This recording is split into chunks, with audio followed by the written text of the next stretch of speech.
right, this is Current Affairs Taiwan. Let's give you a quick wrap of what's coming up in the show. On the show today, we have the 2 rallies in Kaohsiung, for and against Han. We've got some short notes on polling of Tsai Ing-wen and how it's pretty much the same as what's gone on for the last several elections. And Donovan here is going to tell us what areas the DPP is concentrating on for the legislative election. Very exciting. And the new poll out from Global Views shows how the DPP has reversed its standing from 2018. And then the KMT chairmanship race, which Han more or less announced he wanted. That's KMT candidate Han. You're not going to make a Han joke? Oh, man. I was looking forward to one. And then we're going to go through KMT misogyny. And that's pretty much it. Because so we got a full half hour here. And hope to see you soon.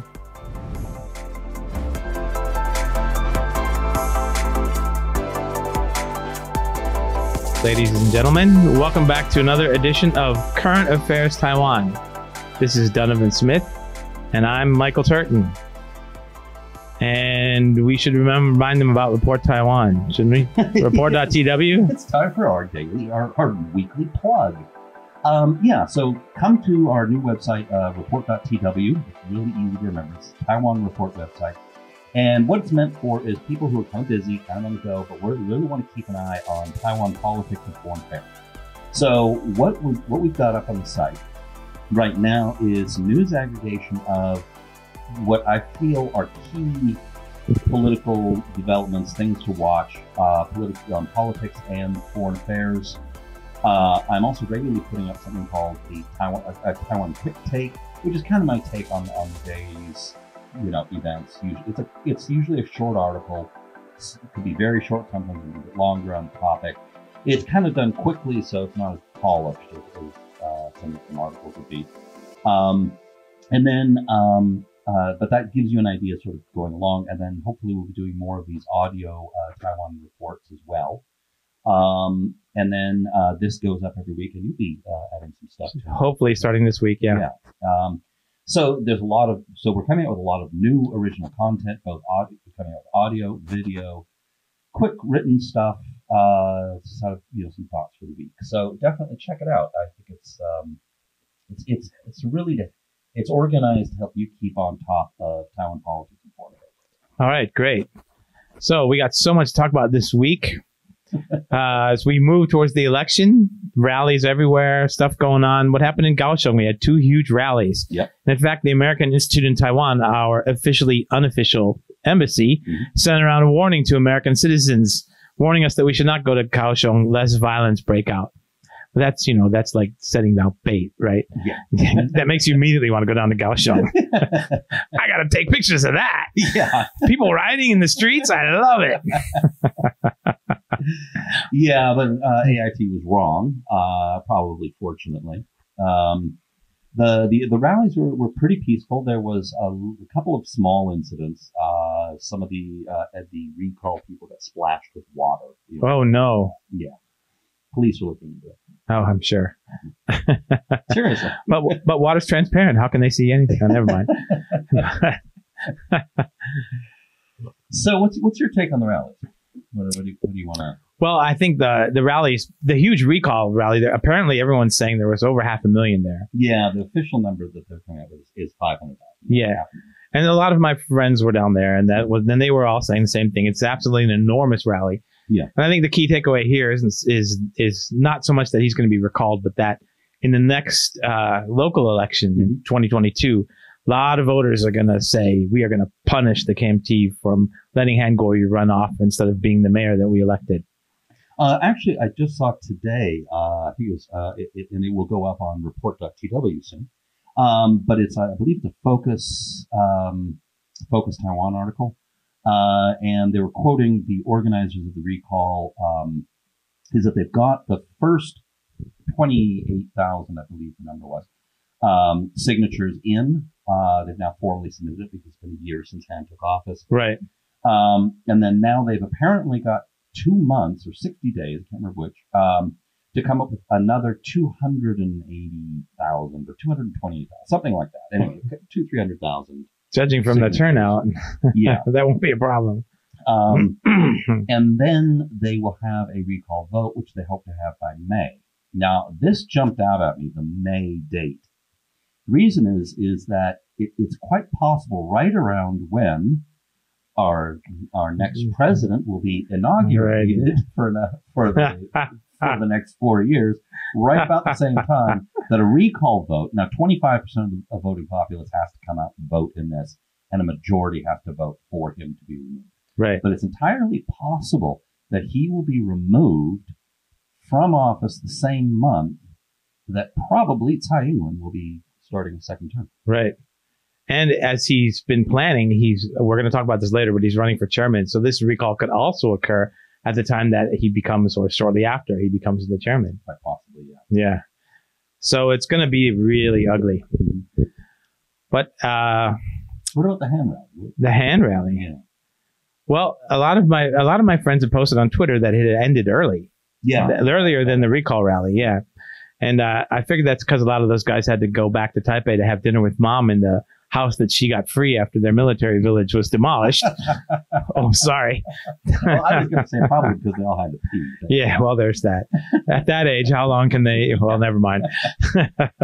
So anyway, that's an allusion to the fact that the demographic, and again, this was reiterated by a lot of people who went to the rally, is that there was a huge preponderance of middle-aged and older people at the Han rally. That's Han's base. Whereas the age range was all over the map for the recall rally.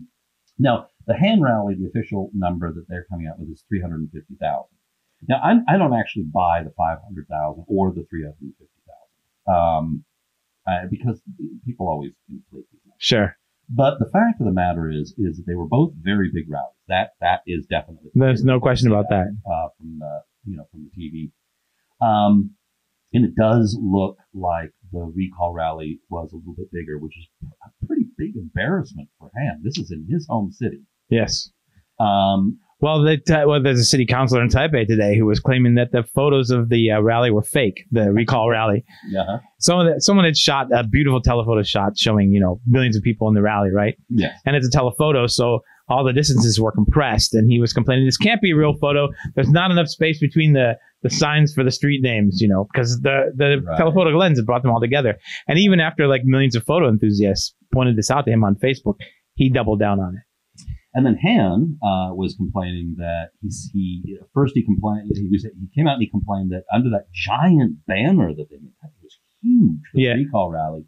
He said, but there really weren't very many people there because there's nobody under it. But then there were all these pictures of people, a million people, of course, being under the banner. They speak as if no one's taking pictures. Yeah. Well, there was a time when film was expensive. That's true. In Han's early days. Yes. And back then they could just call up the Photoshop and say, don't process these. Right. And then the other thing is, he was saying that he was bemoaning the fact that there were foreigners present in the rally. Foreigners. Because in the recall rally, because foreigners, of course, it's impossible that they could, he didn't say impossible, but he said, well, they're foreigners, so they can't vote to recall the Kaohsiung Mayor. What are they doing? So essentially, he was hinting that they were there to, they were brought in, I guess, to inflate the numbers or something. And of course, some of them may actually be CIA. Like they've been doing in Hong Kong. That's right. Yeah, because those hundreds and thousands and millions of people were all paid by the CIA to protest in Hong Kong. Can I move my residency there and then retire? Be a paid protester? So, and even as they were rallying, the news, Focus Taiwan had published a piece saying that Han had given the heads of the culture and tourism bureaus to two of his wife's close friends. Yeah. I mean, the bad news just never stops coming out. And this is why so many of us thought way back in March and February and January that if he gets the KMT nomination, he's not going to be electable, that these stories were just going to keep rolling out. And sure enough. Yeah. So let's see. There's so much going on. Ma Ying-jeou was saying not to elect Tsai today because she'll raise electricity prices, although they do need to go up. Yeah. And B, he did that. Oh, wait. Yeah, they're spending, they've got these big offshore wind, and solar, and the feed-in tariffs are more expensive still than for coal or natural gas. Yeah. So to transfer to more renewable energy, at least initially, is going to cost more. I mean, there's no way around that. There's no way around it. Right. Now, the good news is that the gap between the two has been shrinking pretty dramatically. Right. And so new stuff that comes on in a few years, maybe, the same price or cheaper than coal or natural gas. Right. We're not quite there yet. In some countries around the world, that is actually the case, but we're not there yet in Taiwan. So that transition may require some, the electricity rates to be raised. And so he might be right. I mean, manager may be right this time. Yes, please do it. Yeah. Let's get that renewables in there. Okay, so what else is going on? Oh yeah, so the several news organizations have been coming out with look at the amazing reversal of fortune of Tsai Ing-wen. First 2018, then she's been down in the polls, and I was saying on Twitter, and other people have been saying too, that this is entirely predictable that she would come back. This is the way elections in Taiwan work. The president is elected, has massive poll. What was her approval was like 70% when she in the first few weeks, right? Yeah. Then by the fall, Tsai Ing-wen and Ma Ying-jeou, by the fall of the year that they start in office, they're already in the 20s, and they stay there. And then the polling is basically irrelevant. They get reelected because you can always make a narrative because something is always happening. But deep down, these structural things just keep occurring. The president will get reelected. Even Chen Shui-bian, right? He started out fantastic in the polls, and then he still managed to squeak by in 2004. And Tsai Ing-wen's not going to squeak by. She's going to win fairly decisively, I think. Yeah, you could say he shot right past the finish line. Too soon. Too soon.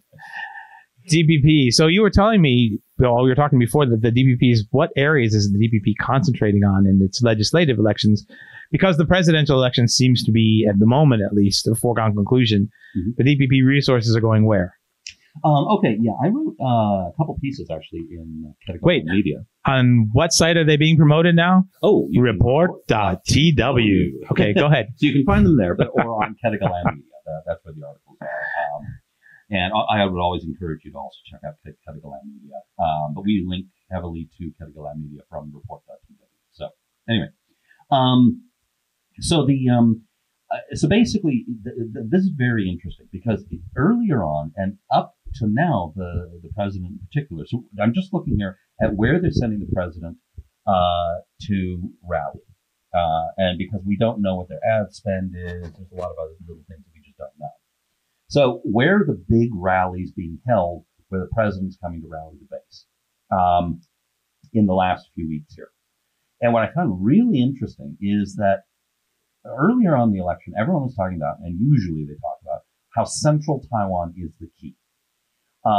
In fact, specifically, Zhanghua and Taichung. Zhanghua, there's actually an expression, 的Zhanghua的天下, right, which is if you win Zhanghua, you win all under heaven, which basically you win the presidency.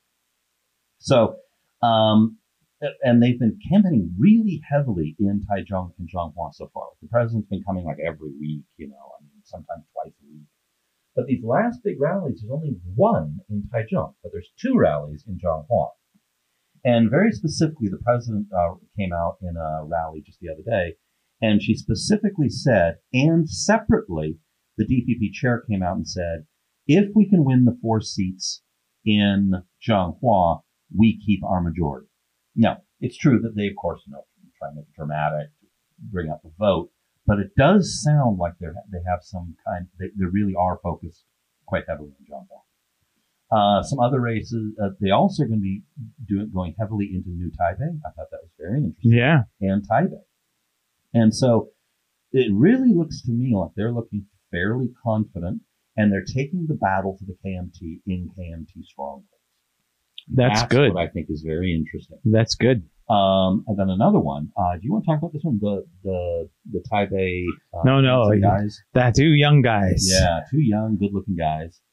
Just like us, only young. And and famous. Yeah. And with money.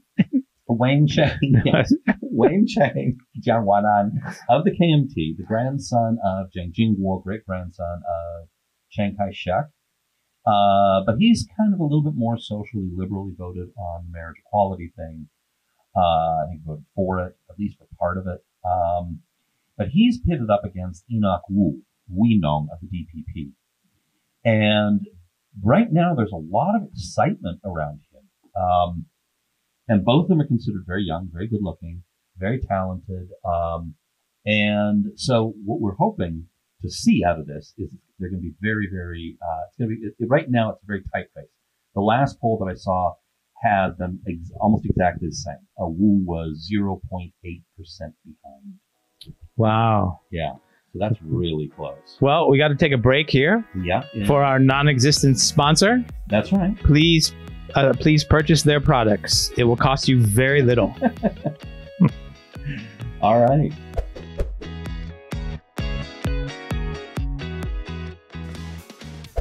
Hello, everyone. Welcome back from that break to our non-existent sponsor. Our crew is taking phone calls now for his products. So there was something else. The phone banks are man to the gills. We got hundreds of them down there taking your orders now. And remember, if you order now, you get a free set of steak knives. So, all right. So we're using.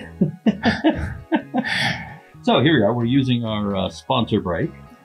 So what's happened? What was it you wanted to talk about at this time? Well, you had said we finished the show, and then we went, oh wait, there was some other stuff in that global, Don't give away our secrets like this. Everything's fine. Right, this is fully intentionally planned. Just picture the flames around me. Go ahead. Yeah. So basically, there's actually some other things in that poll. The Global Views poll. The global Views poll, yeah. Which we're actually going to talk about after this break. Yeah. But anyway, go ahead. Right.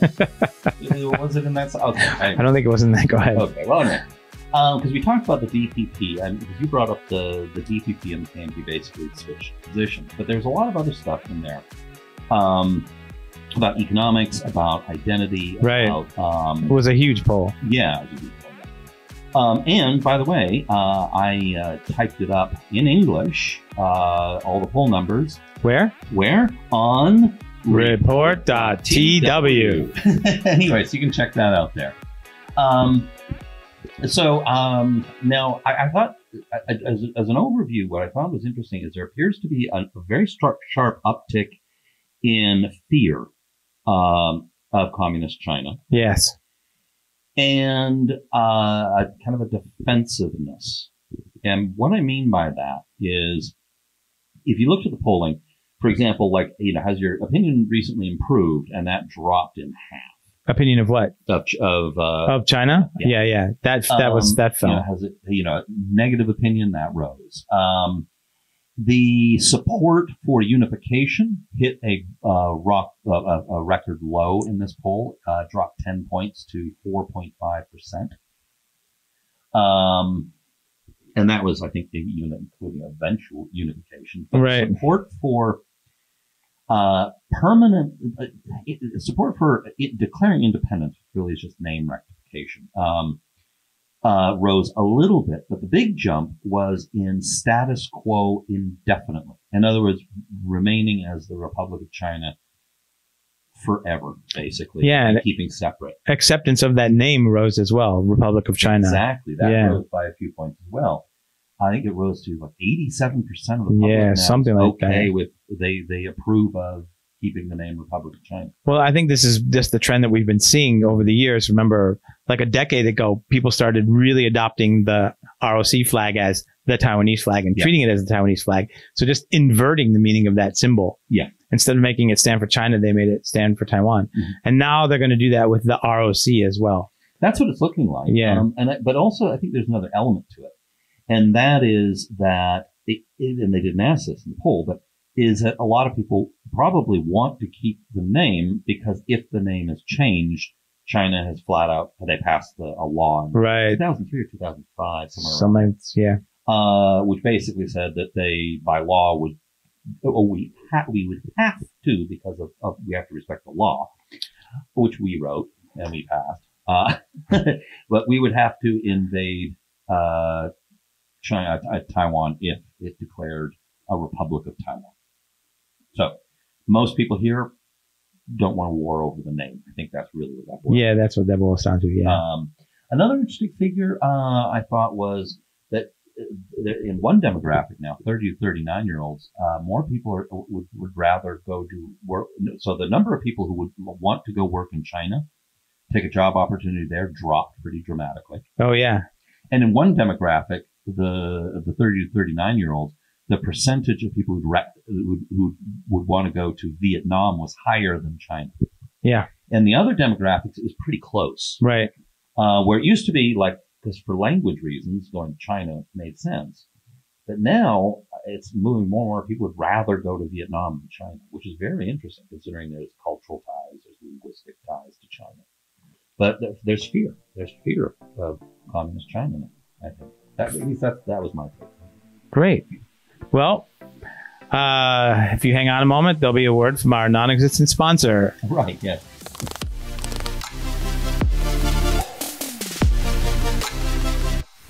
Welcome back after that word from our non-existent sponsor. Well, next on the agenda, Global Views finally came out with a big poll this week. Global Views was a highly reputable polling organization that was that all of us relied on for polls until the last election, the 2012 election, when when it started reporting that Tsai Ing-wen was ahead of Ma Ying-jeou. And then the KMT forced it, basically put a lot of pressure on it to stop reporting on the election races. So they switched to, they changed their name and they went off and did something else. And they came out finally with a new poll today. And the interesting thing about this poll was how the DPP party approval rate was at 33%. And the KMT was at 18%. So basically in the last 2 years, the DPP has flipped. Because in 2018, those numbers were reversed. Right. For the 2018 election. Lev Nachman and I guess it was Brian from New Bloom had a great analysis in The Diplomat showing that this was due to the KMT party list. Yeah. Which we've discussed several times about how absolutely horrible it was. But there's a lot of other things. Han has been proving again and again that he will say anything. And there's a lot of other KMTers out there who have been saying a lot of stuff about women that is not good. What happened this last week? There was Wu Den-yih, the chairman of the KMT, saying that Tsai Ing-wen was a bad luck woman. Yeah, it's like ill-starred. I saw as one of the translations of it. It's a Taiwanese phrase, like right? Tailless or something like that. Yeah, and so essentially bad. And then he doubled down on that. He didn't apologize or say, "Oh, I was misquoted" or anything like that. He just went right on double down. And then Xie Longjie, the KMT, one of the KMT legislative candidates down in Tainan, who was the first one to toss his hat in the ring for the KMT chairmanship election, which we will discuss later. Yeah. Yeah, he's a city councilor, and I think he's on the party. He's on the party list. Right. So kind of way down there. I don't think what did he say? Where do I have that? Oh, he said something about women. Oh, that's right. Voters and win them in the bedroom. In the bedroom. Really weird. So strange. Like female candidates are going to bring every potential voter into the bedroom. Wow, that's pretty busy. I'm taking out my citizenship immediately. So right. And then there was Chiu Yi, who also responded to these accusations of misogyny by saying, Chiu Yi, the KMT, who's never mind. But anyway, he's been saying stuff like this for years. And this one, he asked rhetorically, is Tsai Ing-wen even a woman? Yeah. I mean, bizarre. It's brutal. And voters hear this. And if you're a middle of the road voter and you listen to this, you're not going to vote for these people, especially if you're under, especially if you're under 40, if you're under 45. Yeah. So. I was kind of hoping that Han Kuo-yu would have chosen Chiu Yi as his VP pick, because then it would have been Han and Chiu Yi. Let me know so I can set up these lines better, okay? Sorry about that, folks. Sorry, I just thought we had a technical glitch. I just thought of it now. Oh my God. I didn't plan that. Sorry. Anyway, So showing you, I don't know. Do we want to continue talking about Chiu? no, we don't. We want to move into Han Kuo-yu, the KMT candidate, who was saying that if he becomes president, he'll do what? Reform the KMT. Now, here's what I found was interesting, and I typed up one of the Taiwan quick takes on report.tw. Is that I think it was on Monday, and there was a report in the Taipei Times. Yeah. And he was talking about how he'd reform the KMT, and that's my jaw dropped, because that's what the chairman does. Now, traditionally, the president is the chairman, but Wu Den-yih, the current chairman, has his term officially runs out in May of 2021. So he was basically saying, "I'm going to take over as party chairman," is essentially read through the lines. That was what that was about. So the very next day, Mirror Media came out with a 4-part series, and it quoted a lot of knowledgeable sources, because the Chinese is not very clear whether it's plural or singular. But it had a few bombshells, which are, if they're true, they're very interesting. One is that they said that since mid-November, Han's camp has been very actively trying to get Han followers to sign up for KMT party membership. Right. There's been a drive, and they've gotten over 10,000 of them. So that's the first one. That's very interesting. Number 2. So basically, Han's making a run at the chair position. And number 2, they're saying that that the Huang Fuxing, which is the military veterans, very, very powerful within the KMT. And super conservative. Super conservative. Yeah. Is very split right now as to who, they're split. Now, it didn't say that they said they didn't know how it was split, but between supporters of Wu and supporters of Han. And that would be very interesting, because usually the Huang Fuxing is pretty unified. So I thought that was interesting. That is interesting. And if it's true, again. And even they said, they didn't know how split it was. In other words, it could be 90-10. We don't know. But it sort of implied that it was more sort of, 64. Yeah, it was interesting enough to mention, so it must have been a pretty serious split. And they made a little, video on it. So they put resources in wow. it. So they must be reasonably confident of it. But yeah. So it's a significant split. So Wu Den-yih's days appear to be numbered.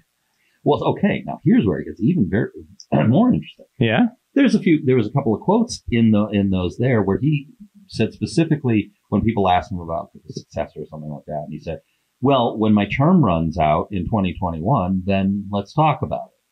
Wow. So he's declaring that he's going to fight this. Yeah. And there's another quote where he said specifically he's going to see it out to the end. But after a disastrous election result, what normally happens? The chairman's got to step down, just like Tsai Ing-wen did in 2018, and she was the president. Yep. So I don't see him surviving, especially if they don't do well in the legislature. Well, here's what's really interesting is if there's a disaster, he could try and hold on to the position by not resigning, which would be kind of unprecedented. Right. He could try. But then how's he going to rule the party when basically everyone's not considered legitimate? That's going to be a really interesting situation to see what happens. I'm going to be watching this really closely, what happens right after the election to the KMT chairman. Because they've got a meeting, I think, in February. And so we'll have to see what happens then. So, yeah. All right. Is there anything else we want to discuss? The U.S. Congress was, half of them were, not even half, like what, a third of the legislature? 160 out of 435. Yeah, we'll want a bilateral trade pact with Taiwan, which has been stalled for years over a whole series of issues. Racto pork. Leanness enhancing agents put into beef in the United States. Can I get one of those leanness enhancing agents? Actually, where can we get those? I made this joke twice to two different AIT chairmen. I said, it's just a marketing thing.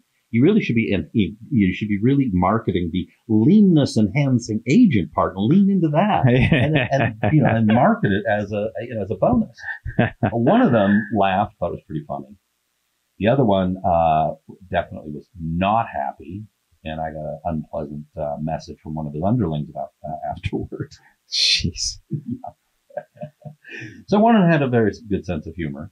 One didn't. about the issue. Well, Seneca came out this week saying there'd be 2.58% economic growth next year. Mm-hmm. I always love that they put that second digit there, 2.58. Yeah, I know. Yeah, they got to have. It makes it sound like they're experts, because if they just had 2.5, people would be worried. It's so imprecise. But at least that's not forecasting economic decline. I've actually seen a lot of different GDP ones from different banks and analysts and think tanks, and they're all basically between about 2.3 and 2.7. Yeah. They're averaging out about 2.5. Yeah. So that's decent, growth for a mature economy. Unemployment's really low. Wages have been inching up. We talked about that. Yeah. So right now, everything is pointing towards a Tsai election. The re-election of the current president. Yeah. Although, unfortunately for her, it looks like a lot of the big boost in employment and salaries will be coming next year. Because this year, there's all these different companies, which it's not because of the trade war between the United States and China, but the trade war has accelerated this trend of Taiwanese firms moving out of China. And some of them are coming back here. And so they pledged, I think it's over $1 trillion in tea now. Or something like that. They're getting close. Maybe it's 800 million, something. And it's a staggering sum. By local standards. I think it's 800 billion or something like that. Now, not all of it will come through. It's like 30-some-odd-thousand, 40,000, something like that. But not all of it will materialize, but a lot of it will. Right. And I know that a lot of it's coming to Taoyuan, Taichung, Zhanghua. And so there's a lot. And right now, I know the Taipei city government is scrambling to find land for them. It's a tough challenge for them. Yeah. And unfortunately, and here's a weird thing, because I was actually talking to someone in the city government recently, is that some of these companies, because they can't find a suitable amount of land, instead are going to places like Indonesia and Vietnam, because they can't find a suitable piece of land. And I said, well, Zhanghua actually has a fair bit of space open. Yeah. In the industrial district there. Nobody wants to commute to Zhanghua. I'm like, so they'll move to Indonesia rather than go to Zhanghua? No. It makes no sense. So now there's a few more election things. If we do want to cover some more election things, or I think we're good. We're good? Yeah. There's a couple things actually that we could talk about. Go for it. One thing I put up, and I don't have the answer for, there's a 10% gap in support between men and women. Oh yeah, we talked about that. Yeah. And women are 10% more likely to support the KMT, and men are 10% more likely to support the DPP. Now, it doesn't appear to be specific to Tsai Ing-wen. It appears to be the party, because the gap is almost identical between support for Tsai Ing-wen and support for the DPP.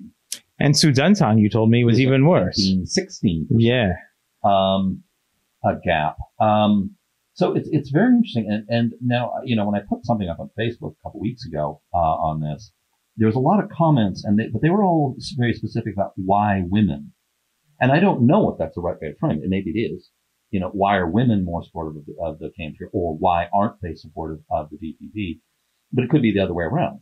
Women could be staying closer to the original mean of support for the KMT, and men may have moved. I don't know which way to frame it. That's true. That's very true. I really don't know which way to frame it. There's been talk about, younger voters, there may not be as big of a gap. I don't know. The closest thing I could find to a proxy for that is that support for the NPP between men and women was identical. However, only a minority of young voters support the NPP. So right. That's, but even if there was a much smaller gap among younger people, which is entirely possible, I don't know, don't have the figures. But then that actually deepens the mystery, because that would mean that the gap is even wider in older generations. Now, we've seen that Han Kuo-yu supporters are a lot more women, and true. Certain, 40 to 65, 40 to 65, 45, 65, something like that. So maybe the gap is even bigger in that age range. I don't know, between men and women. But it's something to think about. Yeah, and there's a lot of people come up with some ideas that at most feel to me like they're partial. Right. Like not sure that it's a simple thing. Complex phenomenon always have complex explanations. Yeah. Yeah. There's no single issue explanation. Anyway, I did a Taiwan quick take on that, so you can take a look. Where's the quick take? On report.tw. And on that happy note, I think we should end this. All right. All right. Thanks for listening, and hopefully we'll see you again next week. All right.